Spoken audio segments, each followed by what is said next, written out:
Hello everyone and welcome to my channel. My name is Hannah McNeely and this video was highly requested. I think there is this unfortunate misconception that you have to live in a warm climate if you want to be vegan, and I am determined to prove that this is not true. You can be vegan anywhere in any season, and people all around the world are doing this, so don't let being in a cold environment hold you back. And also, I really want to hear from you guys. Are you vegan and do you live in a colder climate or in an unlikely place? Leave a comment because I think more people need to see how doable it is, and just knowing like someone else is out there in Montana, in Russia, in Alaska doing it, living vegan and just enjoying their lifestyle and not letting that hold them back. That can be the very thing that helps you make that happen for yourself. Let's jump in with the recipes. The first one is my favorite, the sweet potato bowl. So what we need here are 2 baked sweet potatoes. I prefer baking them to boiling them. I know boiling is much faster and more convenient, but you can easily meal prep this by baking a big sheet of sweet potatoes for the week. Once the sweet potatoes are cool enough to handle, or if you have meal prepped them so they're already cool, you can peel them and put them in the blender with ginger, plant milk, and a date, and blend it until it is fully smooth, especially that ginger. You don't want ginger chunks in your sweet potato bowl, trust me. Yeah. And then you're going to pulse in the almond butter and the warming spices, cinnamon, turmeric, and nutmeg. You don't want to overblend the spices because it could make it bitter. And then you can top it with whatever you like. You can put toasted coconut flakes, toasted pecans, hemp seeds. You can put some fruit on top, a sliced banana, some strawberries even. You can get creative with this, but ultimately this is a very filling dish and it's probably my favorite one of the bunch, which is why I'm starting with it here. I always share this size with my baby, so I can't even finish this whole thing because it's just very filling and it really it keeps you full for a long time, and it's warming, especially if you are baking your sweet potatoes that morning. And by the way, if you're using your oven, that's a great way to warm up the house.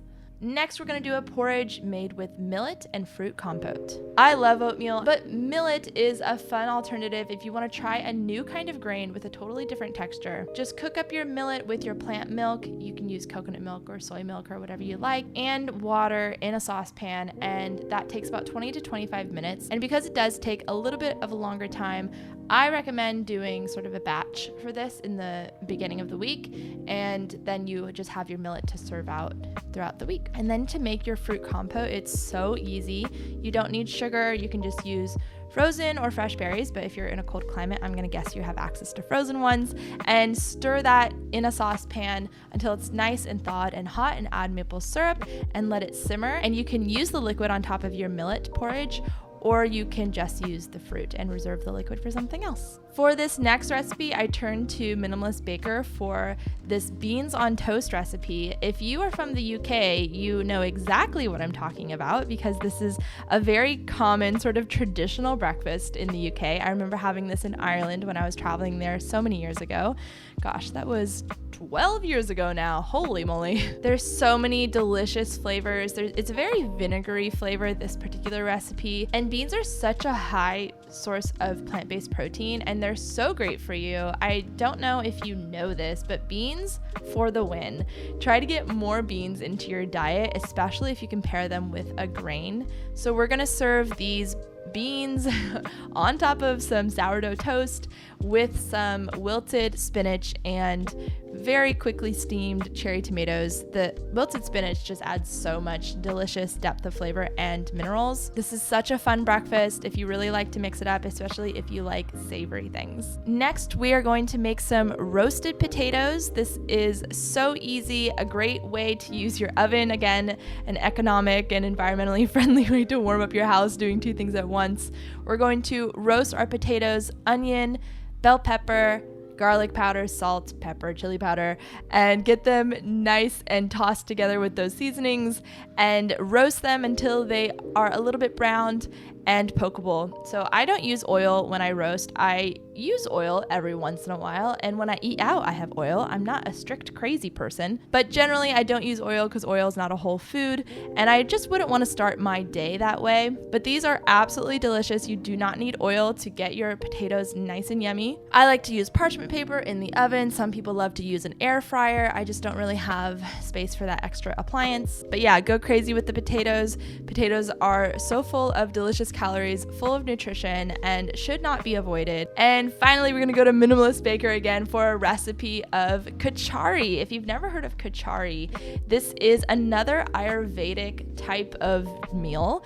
This is one of those like healing Indian dishes that has been around for ages and is really simple to make. It's a rice and lentil dish with ginger, with turmeric, with more warming spices. You can also add some roasted sweet potatoes or steamed kale to get some extra nutrition and extra vegetables in there. It may seem like a dinner meal, but this is commonly served for breakfast, and I encourage you to try it out. It's super delicious. I believe traditionally kitchari is made with split yellow moong dal lentils, but you can absolutely use red lentils. I couldn't even find the split yellow moong dal lentils, so I had to use red lentils, but I love red lentils, so yay.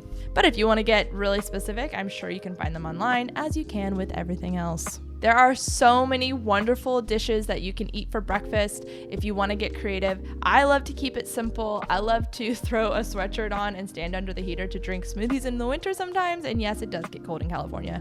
And if you want to keep it really easy and you're like, I don't want to meal prep, Hannah, listen, just eat leftovers for breakfast. That's what my mom does. My mom has been eating leftovers for breakfast forever, like dinner leftovers. And I always think it's kind of weird because I like to have breakfast food at breakfast, but what are you gonna do? And the last thing I want to say here is embrace breakfast, even in the winter months. Make it something special.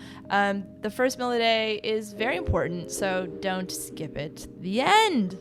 Thank you so much for watching this video. I really appreciate all your support, and for everyone who has signed up for the Vegan for Good course, it's been amazing to have you in the community. And for anyone out there who is interested in going vegan, or maybe even just envisioning their current vegan lifestyle as a sustainable one throughout their life, and you're not quite ready to sign up for the course, I have a free mini ebook on my website, and I put a lot of work into it, and I think it's really great. So you should check it out. Just click that link below and the free ebook will land in your inbox.